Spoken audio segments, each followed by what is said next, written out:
tu nous disais que toi, tu intervenais donc tout seul, donc tu n'interviens pas avec le staff.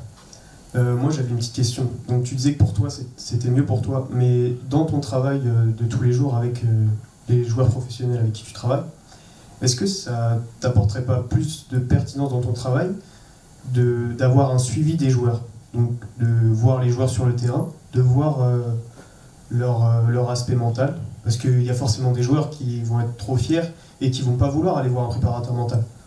Donc si le préparateur mental faisait partie du staff, enfin, il pourrait dire, ouais, bah, moi je voudrais voir tel joueur, et pas forcément un autre joueur, ou si lui il veut vraiment me voir, je peux le prendre pour travailler avec lui. Oui, tu as raison, oui, sans doute que ça pourrait apporter pour le joueur. Après, même en étant à l'extérieur d'un staff, je suis amené aussi à voir des joueurs s'entraîner, ou je vais des fois aller voir sur les matchs pour après en discuter. Ce qui me semble important aussi sur ce point-là, c'est de bien savoir rester à sa place, parce que j'ai aussi l'impression qu'il y a une difficulté à rentrer dans le métier d'une, parce que bon, c'est sans doute de moins en moins vrai, mais les personnes qui sont dans les staffs ne savent pas toujours la formation qu'on a, etc. Enfin, il peut y avoir une mauvaise compréhension de ce qu'on veut faire avec les personnes.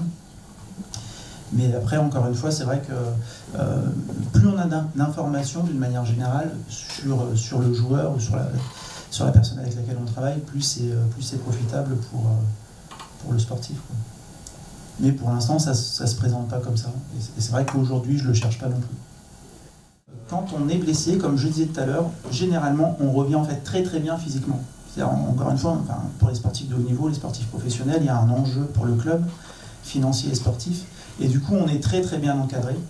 Là où il peut y avoir un petit manque, c'est au niveau mental. Et le sportif blessé, au lieu de penser qu'il est capable de tourner à 270 degrés, eh ben, pour se protéger, des fois, il va plutôt penser qu'il est capable de tourner à 230 degrés.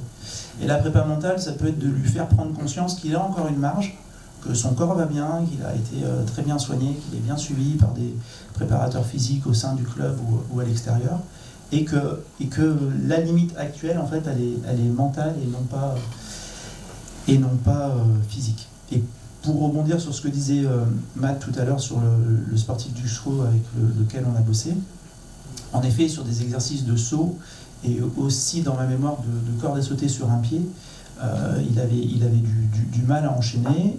D'après Mathieu, c'était pas du tout un problème physique. Et on l'a énormément travaillé, y compris en imagerie mentale. Et c'est vrai qu'on a fait donc, des séances à WeFit où Mathieu lui donnait un exercice. On travaillait d'abord tous les deux en imagerie mentale, c'est-à-dire qu'ils se voyaient plusieurs fois le réussir. Et je rappelle qu'on a une partie du cerveau qui ne fait pas vraiment la différence entre ce qu'on fait réellement et ce qu'on imagine, et que le fait déjà de s'imaginer et de se voir en train de réussir et d'être plus performant, bah en fait, après il le passait avec Mathieu et ça allait très bien. En fait, le blocage était clairement mental. Du coup, je vais reposer une question à Raphaël encore une fois. Je voulais savoir comment on peut nous différencier la préparation mentale et les psychologues sportifs ou les psychologues tout simplement, parce qu'au final, moi, mon opinion c'est que c'est un peu la même chose, parce que c'est un travail sur le cognitif, la pensée et tout ce qui est la motivation personnelle et tout ça. Et je vois pas trop en fait la différence entre les deux métiers, même s'il y a forcément dans la préparation mentale un rapport avec le sport. Est-ce que tu pourrais un peu nous guider là-dessus? Je vais peut-être pas me faire que des amis, mais là, la première réponse que je donnerais comme ça, c'est un peu comme la différence entre un préparateur physique et un docteur. C'est-à-dire que moi, mon travail, en fait, je ne travaille pas avec des personnes qui ont une pathologie. Ou en tout cas, si elles ont une pathologie, il faut qu'elles voient aussi un docteur ou un psychologue ou voilà, quelqu'un du monde médical. Moi, je travaille avec des personnes qui veulent améliorer leur performance, qui ont identifié certaines interférences, comme on disait. Pour certains, ça va être un problème je sais pas moi, de puissance ou d'endurance. Et pour d'autres, ça va être un problème de concentration ou de pensée négative. Voilà. Dans un cas, ils vont aller voir un prépa physique, dans l'autre, ils vont voir un prépa mental, ou les deux, des fois.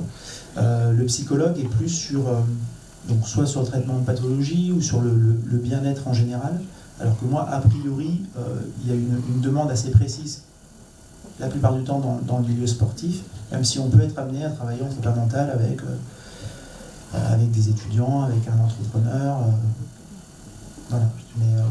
Mais on n'est pas sur de la pathologie. Comme tout à l'heure, j'essayais de donner l'exemple, par exemple, du deuil.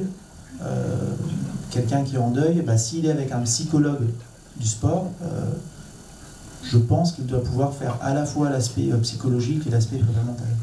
Et moi, quelqu'un qui viendrait me voir en me parlant de ça, bien entendu, je vais l'écouter, mais je veux dire, après, je n'ai pas les outils, je ne sais pas si c'est...